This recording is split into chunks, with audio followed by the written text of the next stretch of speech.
I'm Rodney Dunigan. We're following a number of developing stories tonight, including a show of support in Sunbury. Local Republicans holding a prayer vigil for conservative commentary Charlie Kirk. We explain what's behind their call for prayer. Also tonight, a tragic accident changed everything, but now a device straight out of science fiction is giving one Circleville man a second chance. Ahead, see how courage, technology, and hope are helping him to take steps that he never thought were possible. And we made it to the mid-80s again today. Our highs are going to rise through the weekend. I'll have your very warm forecast coming up.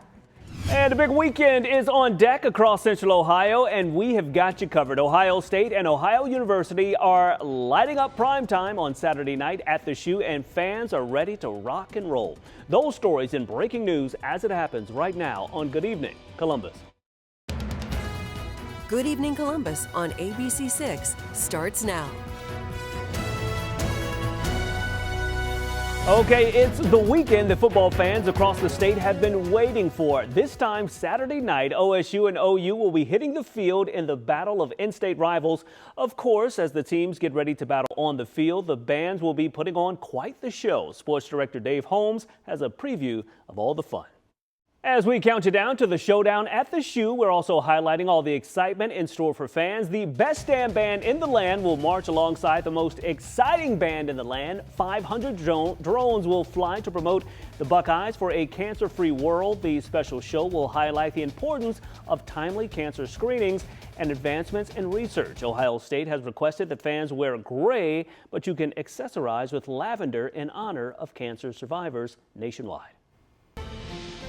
Meteorologist Jennifer Herbert tracking conditions for us tonight, and obviously everybody wanting to know how things are going to shape up tonight for Friday night football, but of course for tomorrow night's primetime game. All right, thank you, Jennifer. All new tonight, members of the Delaware County Republican Party gathering at Northgate Church in Sunbury for a prayer vigil honoring Charlie Kirk. The event was organized to show support for his family. Organizers say the vigil is meant to bring the community together in prayer and solidarity. And tonight, the suspect in his murder is behind bars. 22-year-old Tyler Robinson was arrested after he told his father about that crime. His father then told his pastor, who turned him in. Matt Gelka has the very latest. Matt Gelka. Colleges and universities across the country are on high alert after a rise in swatting incidents. At least a dozen schools across the country have been targeted in just the past 24 hours. Tonight, they're working with law enforcement to figure out who made those fake threats. Several of these schools are historically black colleges, which has investigators calling these issues racially motivated. They told us all to not go to classes, stay inside the dorms. So it was scary. It's something as a student you never want to go through because, you never know what could happen. At this point, investigators have not made any arrests in connection with those calls. And right here in Central Ohio, 3 schools in Newark were placed on lockdown following a swatting call just today. The caller claimed there was an incident at Wilson Middle School causing a swarm of police. Newark Catholic High School and McGuffey Elementary were also placed on lockdown. Police investigated but found no indication of an actual threat. The man accused of beating a toddler to death was back in a Franklin County courtroom. He's charged with murder in connection with the death of 2-year-old Jameer Jones. It all happened back in 2020. Court documents show the little boy had an accident in his diaper and was placed in the bathtub. Now, he told police the little boy drowned, but an autopsy lists the cause of death as blunt force trauma. Williams was arrested by U.S. Marshals last month in Massachusetts and brought back here to Ohio. He's currently behind bars, being held on a $250,000 bond. And a woman has been found guilty of killing her boyfriend's 4-year-old son. Michelle Hilliard was found guilty of murder. Bryson Brown was found unresponsive in his driving park home back in 2021. Hilliard hit the little boy several times, causing him to fall down a flight of stairs. She will be sentenced on September 23rd. Ohio First Lady Fran DeWine had a special celebrity guest for lunch today, and he's using his star power to help change lives right here in Ohio. Take a listen. People keep trying to tell me how to live, and I'm just over here running out of fucks to give. I ain't worried about it. Sounds pretty good. Country music star Zach Brown stopped by Lower.com Field today. He was attending the First Lady's luncheon. The money raised from this lunch will help Dolly Parton's Imagination Library of Ohio. Brown says that it's important to make an impact on children when they're young. impacting a kid's life when they're young and helping to show them things that matter, helping to show them mentorship they may not have in their circles, helps keep their hope alive. And some kids just don't have people that are teaching them how to be solid, teaching them how to love each other, teaching them how to be tolerant, how to be courageous, not being able to be afraid to be yourself. Today's lunch will also help support nonprofit organizations that deal with ALS research. A life-changing piece of technology is helping a Chillicothe man take steps that he thought he would never take again. A motorcycle accident took away his ability to walk, but now he's back on his feet. Aaron Simonek has more on his amazing comeback. All right, spotted lanternflies are all over Central Ohio. ODNR says that they're getting more reports from Columbus, and it's likely this trend will continue. This insect is from Asia. They don't have a natural predator here, and they certainly have a negative impact on plants here in the state of Ohio. Tonight, the Ohio Department of Agriculture is giving us a bit of insight on why they're seeing more of them around town. Populations are building, especially in the Columbus area, Toledo area, Cleveland area, kind of the bigger cities. That's where there's a lot more transportation corridors, and spotted lanternfly has expanded kind of along those transportation corridors like railroads and highways and those kinds of things for a number of reasons. Very interesting. Now, if you have them on your property, you're encouraged to kill them. You can find out exactly how with an online search.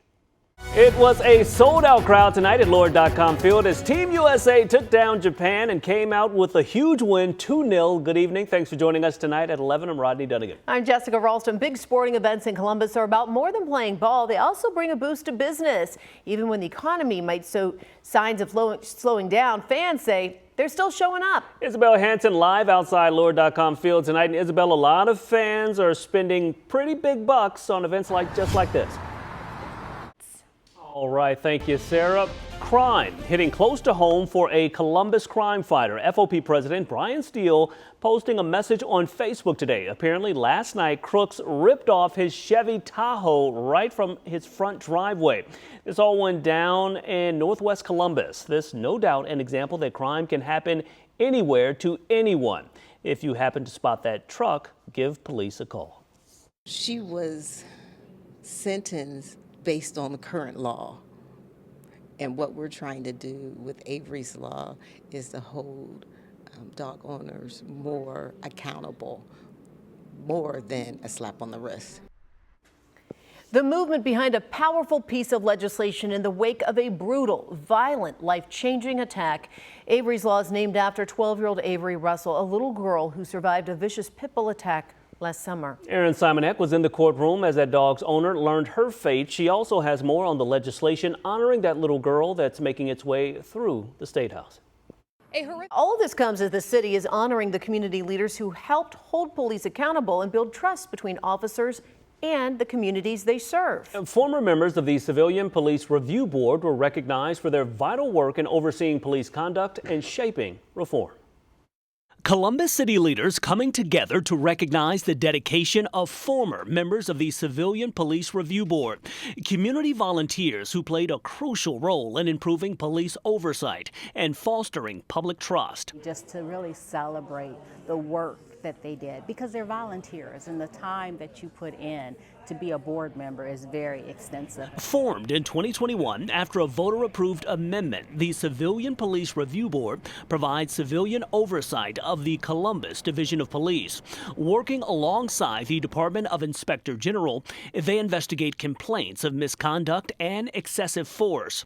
The Review Board has looked into numerous complaints, recommended policy changes, and helped to ensure police officers are held accountable to the people they serve. The role that the members play is an important role. I mean, the members are selected from the communities. For the Civilian Police Review Board and the Department of Inspector General, this recommendation is more than a ceremony. It's a commitment to a safer, more transparent Columbus. Football fever, it's the first primetime game of the season, and so far the Ohio University Bobcats have shown that the team is ready for the bright lights. Sports Director Dave Holmes talked with Coach Day about the challenge of hosting an in-state opponent. The Battle of Ohio won't end on the gridiron this weekend. The university announced today the heated matchup is headed to the court as well. Ohio State's men's basketball team is set to take on Ohio University in an exhibition game at 2 p.m. October 26th. The battle will be hosted at the Schottenstein Center. The only way to secure a seat at the game right now is by buying season tickets, but the university says it does plan to sell single game tickets for this matchup. Those will go on sale after their Big Ten schedule announcement next month. Good evening, I'm Rodney Dunigan. We're following a number of developing stories tonight, including new and disturbing details about a little girl allegedly sold to a man in Reynoldsburg. That suspect faced a judge for the first time today in Franklin County. We're breaking down the evidence. Also tonight, the fight over vaccines continues on Capitol Hill. We're getting insight from Ohio Senator John Husted on where he stands on this issue and the impact it could have on your kids moving forward. Well, there's a cold front in our midst. It is draped right through Columbus now, and it's kicking up a few showers and thunderstorms. We'll time out how much longer that's going to be in the area and what it means for your weekend coming up.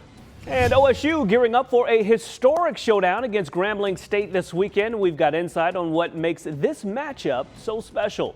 Those stories and breaking news as it happens right now on Good Evening Columbus. Good Evening Columbus on ABC6 starts now. And there will be plenty of history on the football field when OSU takes on Grambling State this weekend, and it will be on full display at halftime. Sports Director Dave Holmes breaking down the excitement.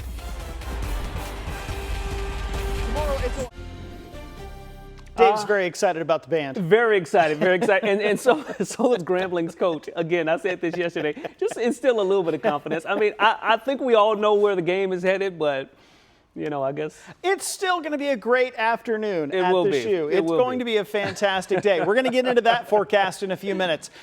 Developing at this hour, we're learning new information in connection with a pretty troubling case. A young girl sold to a man in Reynoldsburg. That suspect made his first court appearance today. Mike McCarthy lays out the evidence. He's being held on a $3 million bond. We're working to find out if anyone else could be facing charges in connection with this case. The Columbus City Schools assistant principal accused of helping her husband to cover up rapes, making her first appearance in court. Marsha Davis pled not guilty to a list of charges, including witness intimidation. Her husband, Michael Davis, is serving 17 years for 5 counts of rape. Court records show he sent explicit images of at least one assault to his wife and told her to pay off that victim. Davis is free on bond tonight. She is still employed by CCS, but she's been placed on home duty. Messages of hate spread across the community in the Hilltop, all of it not far from a school and a public park. Steve Levine has more on how neighbors are reacting. ABC6 News.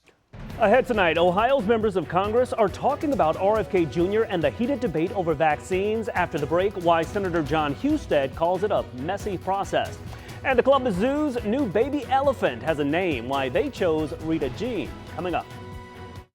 Vaccines continues on Capitol Hill. Health and Human Services Secretary Robert F. Kennedy Jr. is getting criticism from both sides of the aisle. It comes nearly a week after he fired the director of the CDC. He was questioned by lawmakers for nearly 3 hours Thursday in a tense hearing over his public health policies. Today, we got a chance to ask Ohio Senator John Husted his thoughts on that hearing. Through the pandemic, a lot of public trust was lost in our so-called health experts, and that trust needs to be rebuilt. We're going through that messy process right now at a national level. But if you're concerned as an individual, consult your doctor. Now, we also spoke with Congresswoman Joyce Beatty, who says that she is not a fan of the secretary. I don't agree with most of the things that he does shooting from his hip because it affects families and lives. And I think there needs to be more engagement with physicians and science on things, whether that's the vaccine, whether it's what he believes in. Because here's what I know. COVID was real when it happened. More than millions of folks died, and we had an administration that appointed him that didn't believe in COVID. The fight has left vaccine guidance and recommendations unclear as cold and flu season approaches. The job market here in the U.S. is stalling. That's according to the latest numbers from the Bureau of Labor Statistics. 22,000 jobs were added last month, but experts expected that number to be around 76,000. Tonight, Aaron Simonek has a look at what this all means for new grads entering the job market. Weather Minek, ABC6 News.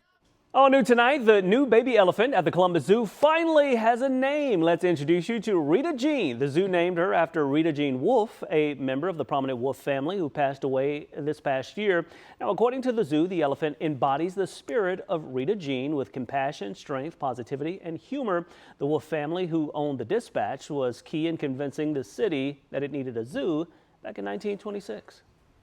And the rest is literally history. There you go. There it is. I love it. So this weekend should be pretty nice to maybe visit the zoo, football, and everything else. It should be fantastic no matter what you're playing.